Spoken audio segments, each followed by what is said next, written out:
Hi, I'm We Jun. And I'm Benji. I'm the producer of Hungry Ghost Diner, and this is... Yeah, and we are here for the International Film Festival Rotterdam.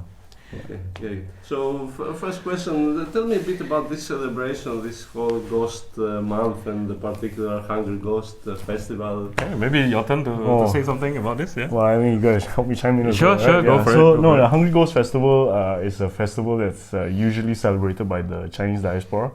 And it's really to commemorate our ancestors who have passed on. And usually it's about a month long. And the elements that are usually very familiar within the festival of food, as well as days of commemoration for prayers and all of that for our ancestors and whatnot. So yeah, I mean. Ghost Festival is interesting. The Chinese are particularly quite sensitive to things about dead people, or they don't like to talk about these things. They're very taboo because it's not lucky, or it's not it's superstitious. They don't want to say it in case it becomes real. But the interesting thing is, on the calendar there has one whole month dedicated to like ghosts, and if you look at the Chinese celebrations, they all have to do with money, they have to do with food and have you.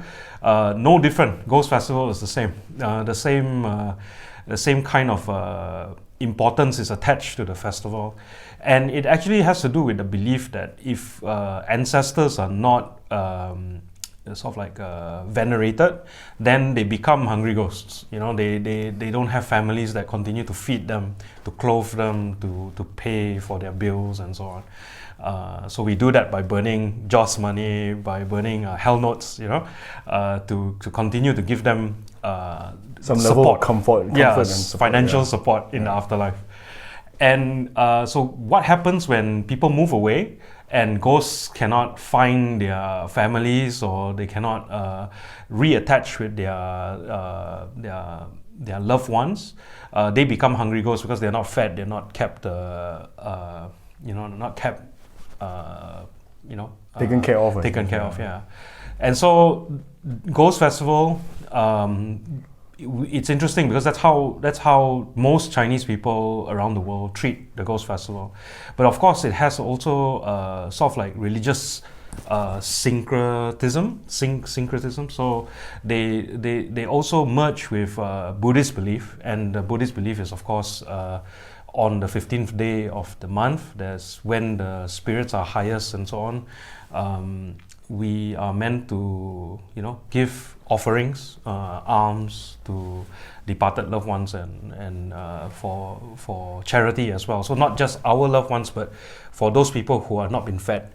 So it's almost like charity for homeless ghosts, hungry ghosts. And so that is the belief. Like every year is celebrated in commemoration of a fable story about Mu Lian Jiu Mu. The Mu Lian rescues his mother, a monk who has a vision of his mother as a hungry ghost, and is the first one to practice this offering and this ritual. Yeah, so that's the origin of the Ghost Festival. Celebrated outside of China, worldwide. Hong Kong, Taiwan, Malaysia, Singapore, the US, Australia. These are all the places where Chinese diaspora have left, where whoever has left China, the overseas Chinese, something that we share a lot around the world. Obviously in China, the practice is not so common because of the Cultural Revolution or what have you, and communism. Ghost Festival is not something that they particularly uphold every year. They more focus on Spring Festival or Mid-Autumn Festival and so on. Whereas Ghost Festival is more an overseas Chinese community culture. Yeah, I hope that clarifies. Yeah. But I guess if you chose to base the movie on this fact, because it's so multi-level, you could talk a lot of things if you focus on that. Right? That's right. Okay. So that's the reason why, obviously, Ghost Festival, in Malaysia in particular, the younger generation doesn't like to read, or even sometimes they don't even watch movies anymore. And so the origin of the Ghost Festival is kind of like lost. Yeah, I would say it's kind of lost.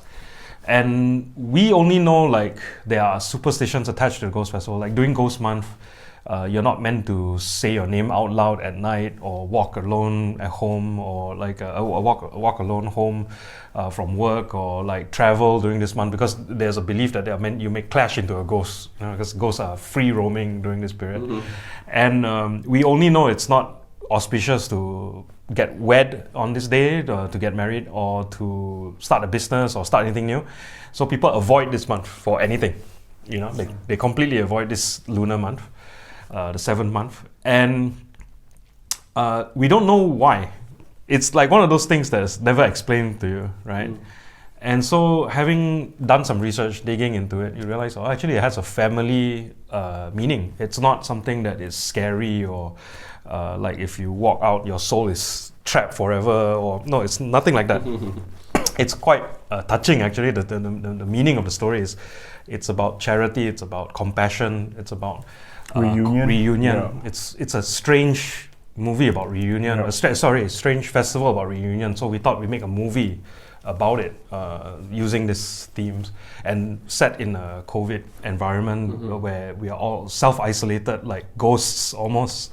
Yeah, it's like while we were going through COVID pandemic, I felt like a ghost, like the towns were empty, you felt like, why were you existing and not existing at the same time, like nothing was happening, that kind of Enoism. It felt like we were sharing it. It's like the whole world shared this feeling, and yet nobody can express it. I thought it was a nice analogy that the humans live like ghosts as well. So we thought it was nice to incorporate that into the film also. Okay, so now I have to ask, do you believe in ghosts? For me, not in the material sense, but I believe that a place has memory. So sometimes when you go into a house or a cafe or an old place, old building, the memory of what happened there is still there. It's very strong. Like for instance, I visited some landmark sites, historical sites. You really have a sense that the place still remembers what happened there. So this is something I believe, and I do feel like, if the place has happy memories, you do feel the memory of the space. So to me, those are the ghosts that live there. It may not be a material thing, but it's something like a gothic thing, a sacred, supernatural feeling, if that makes sense. Yeah. Something I cannot explain, which is why I suppose Chinese people have feng shui and all these beliefs, because there's like an energy that lives in a place, and it's not something I can define, but when you step into a place, you can feel, this place really feels great, or like I feel I'm under threat here. Yeah, this is like a very dangerous place. You don't know, sometimes you could be walking in the middle of the night and feel completely safe. Sometimes you walk in the middle of the night and you feel like, although there's no visible threat, it feels very scary. That could be the ghost warning you, the ghost of the place. Yeah, yeah, that's my belief. Yeah. Well, I mean, when I was young, actually, I was told a lot of ghost stories, if anything. So I think the idea of ghosts for me, it's more to inform behaviors a lot of times. So all these stories, Well, I mean, it's clearly the case that we don't believe in ghosts until we are like in the middle of the cemetery at night. That's when you believe there are ghosts. Yeah. But and what is the situation with the food trucks? Is it happening that people come and want to take them to food courts now? Or yes. It happened. I mean, Malaysia especially, we have a very short history. Country has only been around since the 50s. Late 50s, so we have a very short existence. So we don't appreciate our history, because it's, in the 50s, Europe, it was like a time of transition, or they remember it fondly. But if you look at like Holland and so on, or like Greece, I'm sure the history goes back to millennia, and we don't have that appreciation, because as a country we are quite new. And to me, because of this situation, we tend to want to develop the country very fast. Yep. Like we want new things. We want shiny buildings. We want shiny cars. We want nice roads. You know, We want seek to impress. That's right. Yeah, we seek to impress. we trade all that we have for cement and brick and stone and glass, and so that's not changed. If you go back to Malaysia, every 2 years it's a bit different, you know. And one of the things that we've noticed is like the food culture has changed also. Yep. So people want it fast. They don't have time for a sit-down meal with their family. They want it in a box. They want it sent to their house. They want to sit in front of the TV and they want to eat separately, you know, on their own and quickly. Everything is mobile. So I thought it was an interesting thing to encapsulate this into a mobile food truck, because it's almost like the mobile idea of what it was meant to be. So the irony is, or it's meant to be like the reverse. It's like it's a food truck. It's something that delivers this food into separate places and all that. But actually, in itself, also, it's a hollow experience. I mean, there's something to be said about Malaysian food culture in the sense that you attach like a value or a significance to a hawker stall, a Malaysian hawker stall in a particular location. Yeah. And the fact that has actually evolved in Malaysia to food trucks also means that, you know, these food trucks are moving around. So there is an attachment to a particular location where you can say, for example, a particular Malaysian dish that is so inherently identified with that locality. You know, it's not there we no anymore. longer attach the sort of like maybe it's nostalgic of me. Yeah. We no longer attach importance to dining in a place and really enjoy or savor the food in a place, the company of the people who prepare the food. It's become quite commoditized, you know. It's become quite gentrified. Things that are Western are better, not things that are Eastern. These are things that are the cultural shift in Malaysia is such that we are giving away, trading in these things for Western ideals, you know. So that's why we put these into the film. Like, you know, Galleria de Gourmand is such a Western idea, you know, collectors of, sort of like purveyors of food from all over, you know, and like an experience that is sort of like curated. But we are not a culture that did not start as a culture that celebrates these things. Like in that way, we were quite bespoke. Like as a culture, everything is quite heterogeneous. You can eat something in one place that is prepared in this way, but you cross the street, the exact same dish is prepared a different way and tastes completely different, and then you become like quite territorial about what is good. Is that shop better than this shop? You know, but that's changing. It's become like anywhere is the same. Like chicken rice tastes the same all over the place. You know, like that. It's starting to lose that identity. So it's almost like we wanted to snapshot this, you know, and then keep it, document this in fact. Okay. And tell me a bit about the relationship of daughter and father. What's that typical? I don't know. It's too intense. It's a very. I'm not the same with my daughters, of course. I have the same relationship with my father. So a lot of this is obviously I use my father as an example for this character of Bobby, and it's because like I think there is an idea that the strong silent type, you know, is something that is inbuilt into Asian culture. It's not like we don't express love in the same way, you know. Our love language is through service. Older generation is like they'll get you things, they'll feed you, they'll clothe you, they'll do things for you. But expressions of love is a little more rare, you know. I love you, son. I love you, daughter. It's not something that.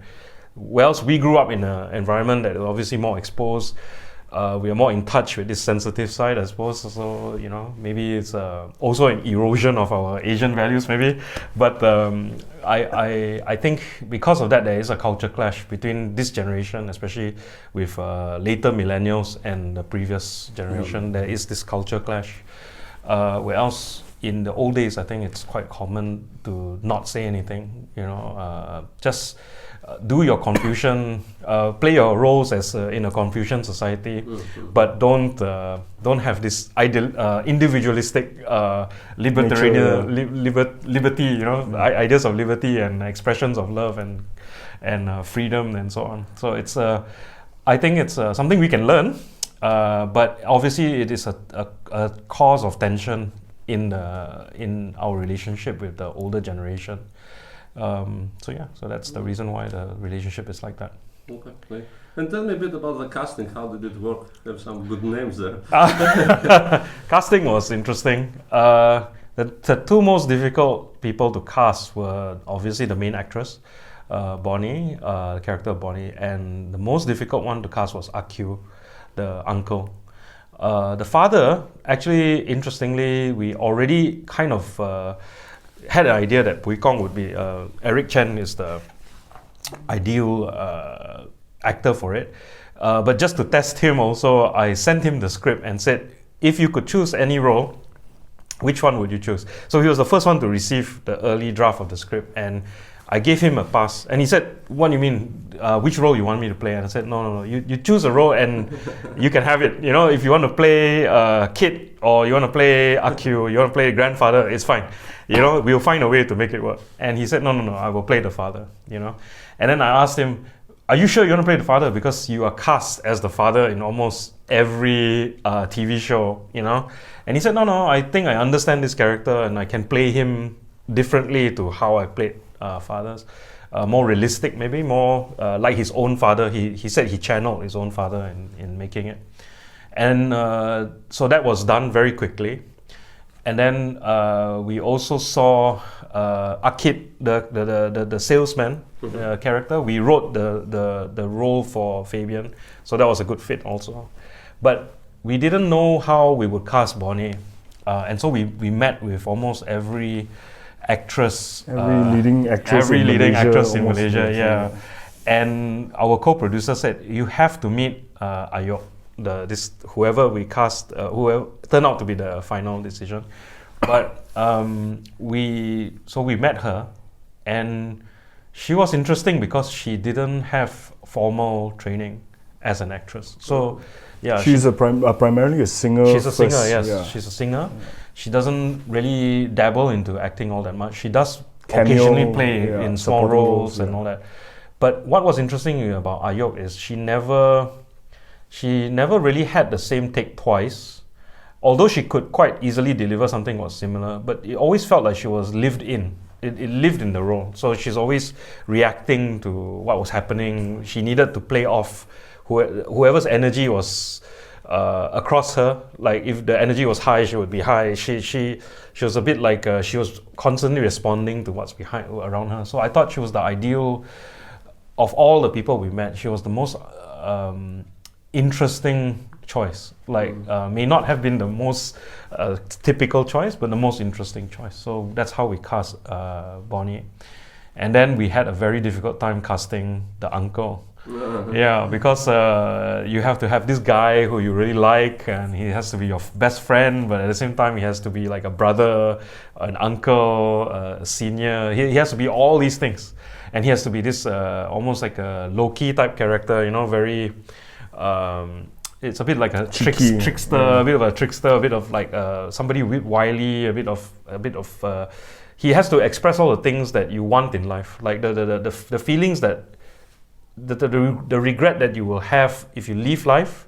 This is like the culmination of your life, or like feelings about life that you will leave behind. So he's kind of like an expression of that.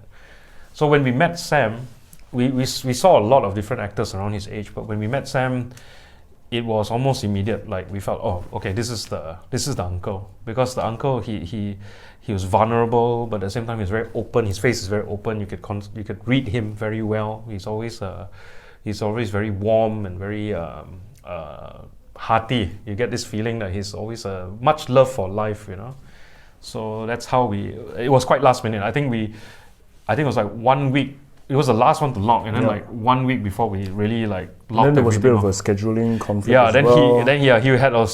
he also had like he was double booked for another thing, but we in the end we made it work. It was the most difficult thing to cast, but we made it work. And everything else fell in place. After we cast the uncle, everything kind of like worked out. Yeah. Okay. And one last question. We have like a couple of minutes. So Oh, no problem. okay. Yeah. Tell me, what are you working on next? I guess any plans? Yeah, rewriting another film.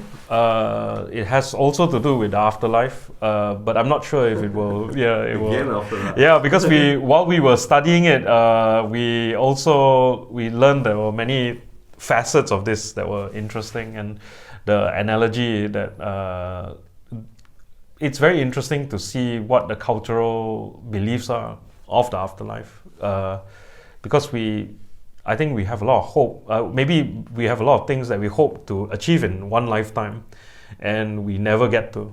And how different cultures manifest that in their belief, or how they express that in their behaviors, belief. That's very interesting to me. So, so we're thinking of making another film along the same line. Yeah.